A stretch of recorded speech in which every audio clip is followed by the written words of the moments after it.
नमस्कार दोस्तों, स्वागत है आप सभी का द टॉपर जंक्शन के ऑफिशियल यूट्यूब चैनल पर। राजस्थान जीके में हम लोग राजस्थान के अभिलेख पढ़ रहे थे और एक वीडियो उसका आ चुका है जिसमें हम लोगों ने कीर्ति स्तंभ प्रशस्ति पढ़ी थी। आज उसका सेकंड पार्ट है, इसमें हम दो अभिलेख और पढ़ेंगे। वो क्लास स्टार्ट करूं उससे पहले थोड़ी एक दो चार बात। आप लोगों के कुछ प्रश्न थे, कुछ डाउट थे जो खूब सारे आप लोग कॉल और मैसेज करके पूछ रहे थे, तो मैं कहा सबके आंसर एक साथ यूट्यूब पर वीडियो में दे देंगे अपन, ताकि आप लोगों के जो है आंसर भी सब के सब क्लियर हो जाएंगे। अब एक एक को अलग अलग से आंसर देने से अच्छा है सारे के सारे आंसर एक साथ अपन दे लेते हैं। तो पहले डाउट तो आपके ये था कि सर पटवारी के एग्ज़ाम की डेट आ गई, पहले ये फरवरी में होना था, अब जनवरी में होगा। तो सरकार ने डेट जो है थोड़ा नज़दीक कर दी एग्ज़ाम की, तो उसकी तैयारी भी अब उस हिसाब से करनी पड़ रही है। तो आपके मन में ये आया था कि सर थोड़ा एक हिंदी के इंग्लिश के वीडियो अपलोड कर दो तो हम लोग पढ़ लें और हम लोग पढ़ लिख के सिलेक्शन ले लें, थोड़ा यूँ हो जाएगा हमारे भी अच्छा सा। तो अच्छी बात है। वैसे आप लोगों में फिर से जोश जागा है, जैसा कि पिछले बार वो जो कांस्टेबल की वैकेंसी की डेट आई थी तब जोश जागा था, वैसे जोश अभी आप में जाग गया। तो ये जोश मतलब यूँ मसानिया बैराग वाला नहीं होना चाहिए, जोश पूरा एकदम सॉलिड होना चाहिए। मसानिया बैराग इन द सेंस कि भाई जब कोई भी व्यक्ति की मृत्यु होती है और हम अंतिम संस्कार में शमशान घाट जाते हैं साथ में, तब वहाँ खड़े खड़े ये सोचने लग जाते हैं कि खाली हाथ आए थे खाली हाथ जाएंगे, बस प्यार के दो मीठे बोल झिल मिलाएंगे।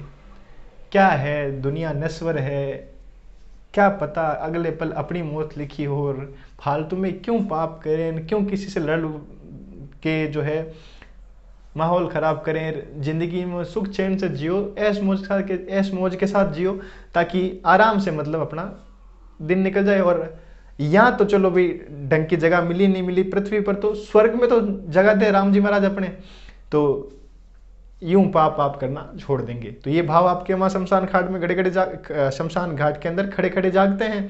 और जैसे ही वहाँ से निकल कर आते हो घर में आकर उसको एक स्नान करने की प्रथा होती है अपने, तो जैसे ही बाथरूम में नहाने जाते हो और दो चार डब्बे पानी के शरीर के ऊपर जाते हैं और वो भाव आपके धुल जाते हैं। उसके बाद जैसे आप नहा के बाहर निकले बाथरूम से, एकदम से सारी वो बातें भूल ही गए। दोस्त का फ़ोन आया, भाई पार्टी 8 बजे के बाद में आ जाना, तो एकदम से बस हाथों हाथ पूछेंगे तू तो सीन बता, पार्टी में सीन क्या क्या है। तो वो वाला मसानिया बैराग जैसा सीन पढ़ाई में मत करो। पढ़ाई को मतलब अगर आप सच में सीरियस होकर करोगे तभी आपका सिलेक्शन होगा। अदरवाइज यूं 2 दिन का जोशन, जैसे माता जी आ जाती है किसी के अंदर के बस अब तुम्हें पढ़ी दूंगा, किताबें फाड़ी दूंगा, सब कुछ कर दूंगा, वो वाला 2 दिनों के बाद में ठंडा हो जाता है, उससे कोई मतलब नहीं है। तो थोड़ा यूँ जो सच में सीरियस है तो निश्चित रहिए, आपके लिए हिंदी और इंग्लिश की क्लासेस भी जल्द ही स्टार्ट कर दी जाएंगी। तो एक तो आपके ये डाउट इसका आंसर हो गया। दूसरा ये था कि सर एक क्विज स्टार्ट करवाओ ताकि हम लोगों के प्रैक्टिस अच्छे से हो। तो क्विज वाली बात पर तो मुझे हंसी और आने लगी। मैं क्या यार, आप लोग क्विज वाली बात का मुझसे कह रहे हो? आप लोगों ने कहा था भाई कांस्टेबल के टाइम के सर क्विज करवाओ, तो हमने क्विज बढ़ाई थी। फिर आपकी उपस्थिति को देखते हुए मुझे लगा, मैं कहा या तो इनमें जो है पूर्ण ज्ञान की प्राप्ति हो चुकी है इन लोगों को, या फिर इन लोगों को नौकरी से कोई मतलब ही नहीं है। और पूर्ण ज्ञान की प्राप्ति हो चुकी है तो फिर बस आप लोग धड़ीन, आप लोग ही धोरी हो, ज्ञान की आपको कोई आवश्यकता ही नहीं है। और हाँ, दूसरा हो सकता है शायद नौकरी की इच्छा ना हो।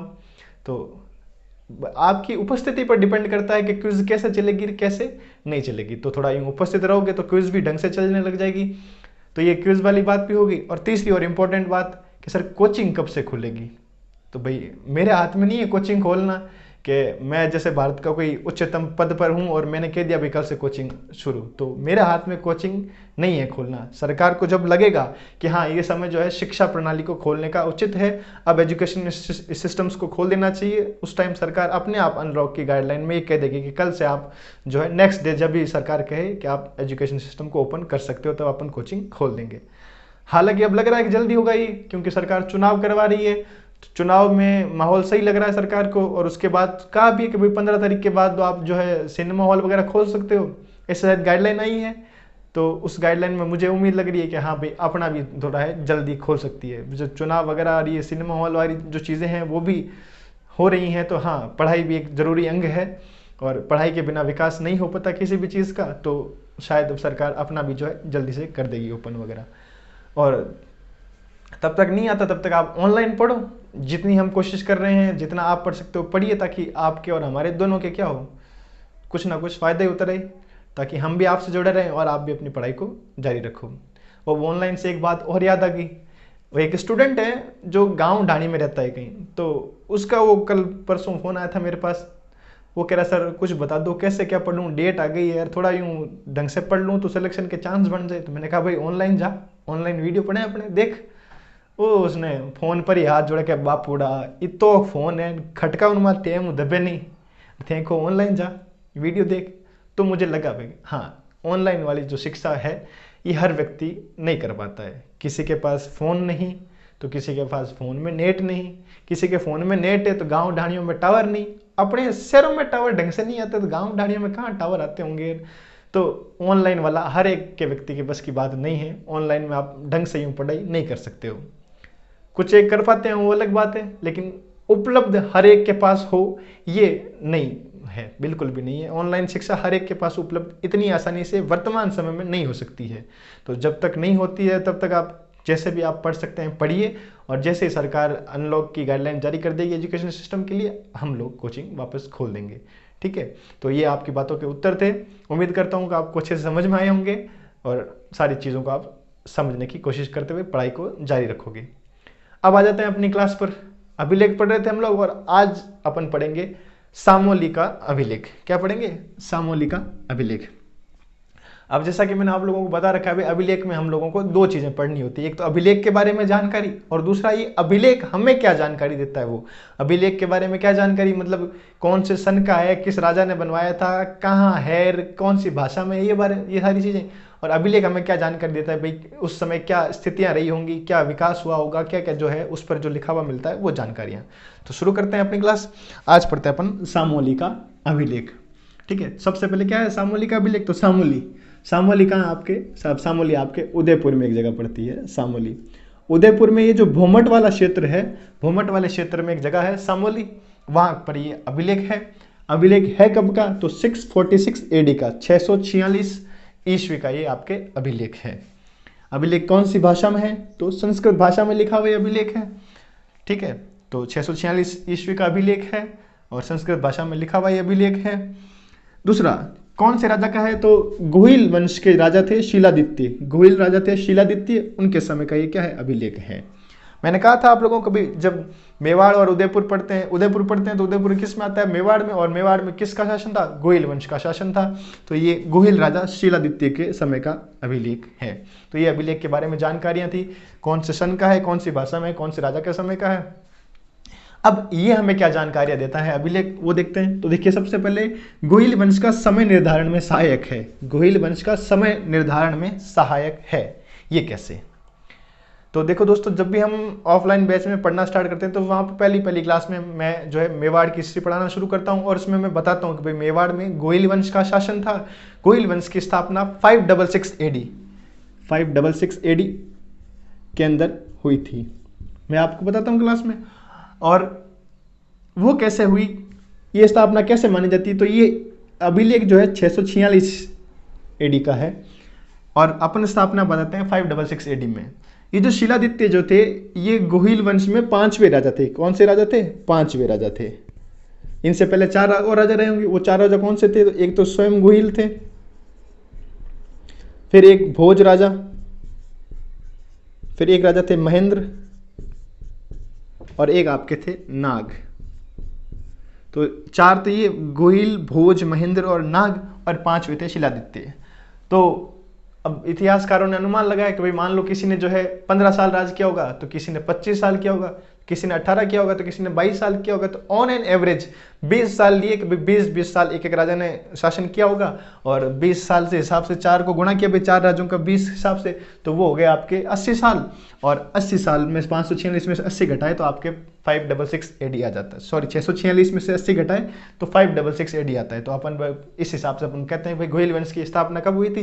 566 एडी के अंदर हुई थी। तो एक तो जानकारी ये मिलती है भाई गुहिल वंश का समय निर्धारण में ये क्या है आपके सहायक रहा है।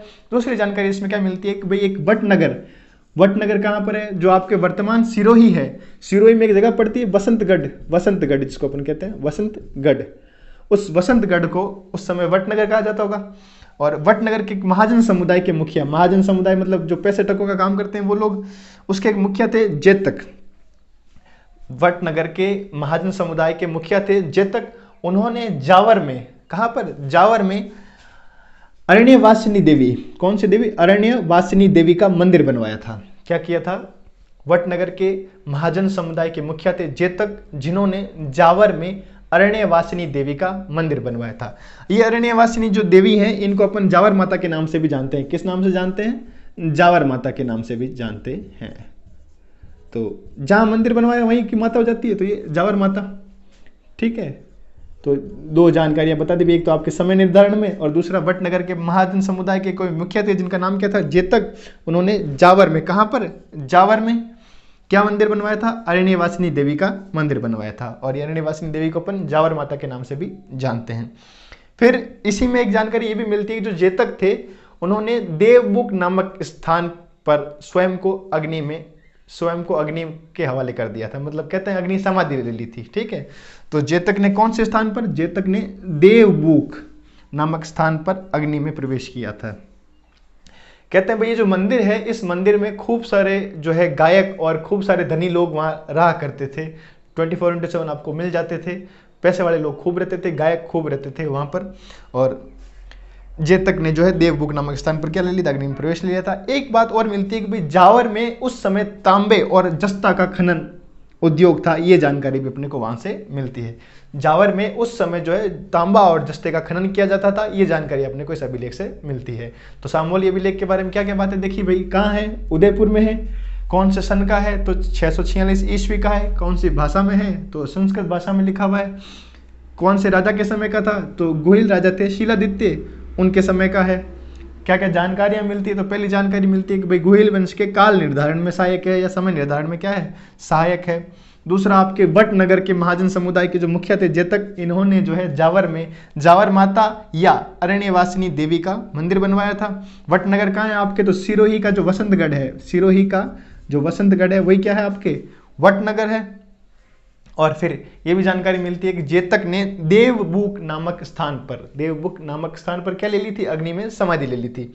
और एक जानकारी ये भी मिलती है कि अपने जावर में जो है तांबा और जस्ता के उद्योग, खनन उद्योग की जानकारी आपको वहां से प्राप्त होती है। तो ये आपके क्या था? सामोली अभिलेख था। एक फोटो खींच लीजिए जिसकी, ताकि अपन लोग आगे देखते हैं। चलिए, फोटो खींच लोगी ये उम्मीद करता हूं मैं। ले फोटो ले, बाबा रिले, भगता रिले, फोटो लेने में आप लोग एक्सपर्ट, बिना किसी संकोच के शर्ट से फोटो खींच ली। तो ये तो था आपके सामोली अभिलेख। अब बात कर लेते हैं अपन एक और अभिलेख की, जिसका नाम है आपके बिजोलिया शिलालेख। बिजोलिया शिलालेख, बिजोलिया का शिलालेख। बिजोलिया किसान आंदोलन तो आपको याद ही होगा। अब बात कर लेते हैं बिजोलिया शिलालेख की। बिजोलिया शिलालेख,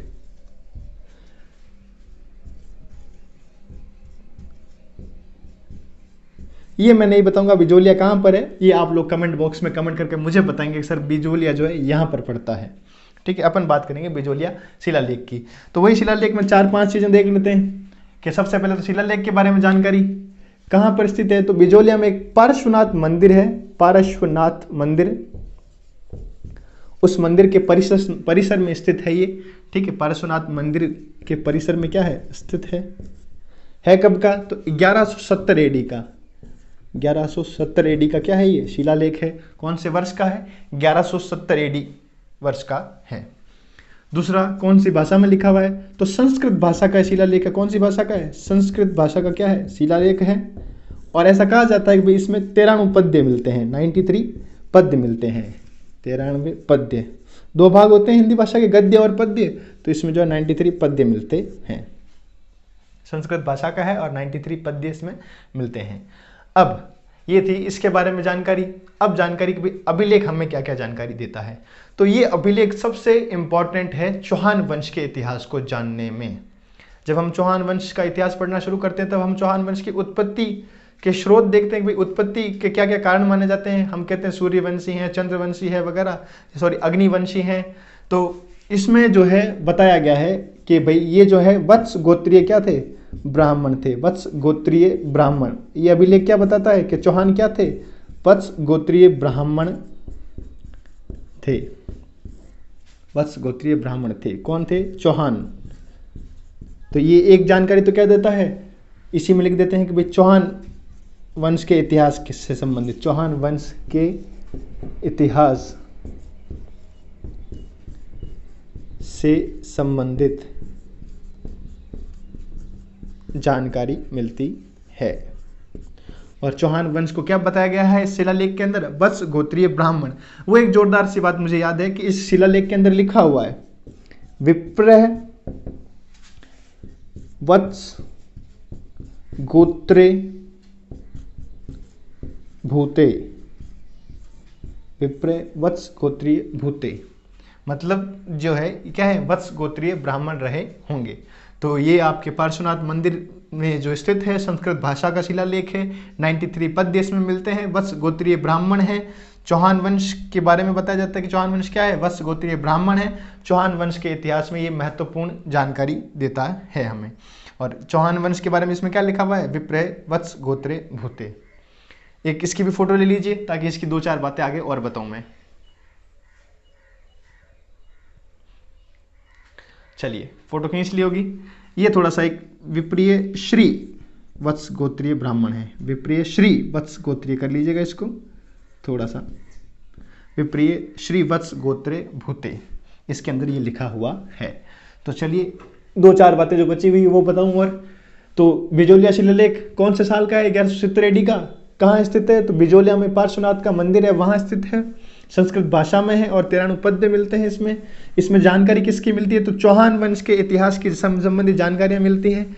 क्या जानकारियां मिलती है? तो भाई चौहान वंश को इसमें वत्स गोत्रीय ब्राह्मण बताया गया है और इसके लिए लिखा क्या है, विप्रह श्री वत्स गोत्रे भूते, ये श्लोक इसमें लिखा हुआ है। अब 2-4 जानकारियां और मिलती हैं। वो 2-4 जानकारियों में क्या है कि भाई अजमेर के जो चौहान राजा थे वासुदेव, उनके बारे में जानकारी मिलती है। उन्होंने जो है सांबर झील का निर्माण करवाया था। तो एक जानकारी ये मिलती है कि भाई अजमेर के वासुदेव राजा थे चौहान वंश के, इन्होंने जो है सांबर झील का निर्माण करवाया था। वासुदेव ने सांबर झील का निर्माण करवाया था, सांबर झील का निर्माण करवाया था। ठीक है। दूसरी जानकारी ये मिलती है आपके यहाँ से कि खूब सारे ऐसे जो अपने नगर हैं वर्तमान के, उन नगरों के प्राचीन नाम इस शिलालेख में मिलते हैं। तो अनेक नगरों के प्राचीन नाम मिलते हैं, अनेक नगरों के प्राचीन नाम मिलते हैं, प्राचीन नाम मिलते हैं।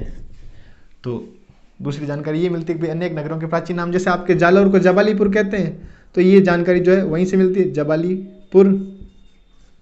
सांबर को शाकंभरी, ये जानकारी भी वहीं से मिलती है। तो अनेक नगरों के जो है प्राचीन नाम भी शिलालेख में मिलते हैं। और एक जानकारी और कि भाई उस समय कृषि कैसी थी, शिक्षा कैसी थी, धर्म व्यवस्था कैसी थी, ये जानकारी भी इस शिलालेख में मिलती है। तो उस समय की कृषि, शिक्षा और धर्म संबंधित जानकारियां भी इस शिलालेख में मिलती हैं। शिक्षा और धर्म संबंधी जानकारियां भी क्या है, इस शिलालेख में मिलती हैं, बिजोलिया शिलालेख के अंदर मिलती हैं।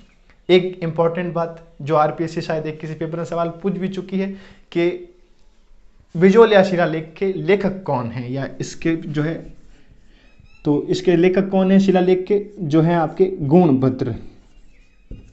गुणभद्र नाम से कोई व्यक्ति हुए थे, इन्होंने ये शिलालेख लिखा था। तो ये आपके बिजोलिया शिलालेख और इससे संबंधित सारी जानकारियां जो आपके एग्जाम के पॉइंट ऑफ व्यू से क्या है, इंपॉर्टेंट हैं। तो ये आज की क्लास थी अपने, जिसमें अपन ने 2 शिलालेख पढ़े और खूब सारी सी बातें और करी। अब जाते जाते एक मन की बात और कहना चाहूँगा, तो उम्मीद करता हूँ कि वो बात का मर्म भी समझो और उस पर अमल भी करो, क्योंकि 1/135 करोड़ हिंदुस्तानी हम हैं और 1/135 करोड़ हिंदुस्तानी अन्य हैं। तो अगर हम स्वयं को सुधार लेंगे तो देश अपने आप सुधर जाएगा। तो बात कुछ ऐसी है कि क्या करूं इन चमकते शहरों को देखकर, क्या करूं इन चमकते शहरों को देखकर, कोई एक ऐसी गली बता दो जिसमें बेटियां महफूज रह सकें, कोई एक ऐसी गली बता दो जिसमें बेटियां महफूज रह सकें। नमस्कार, धन्यवाद।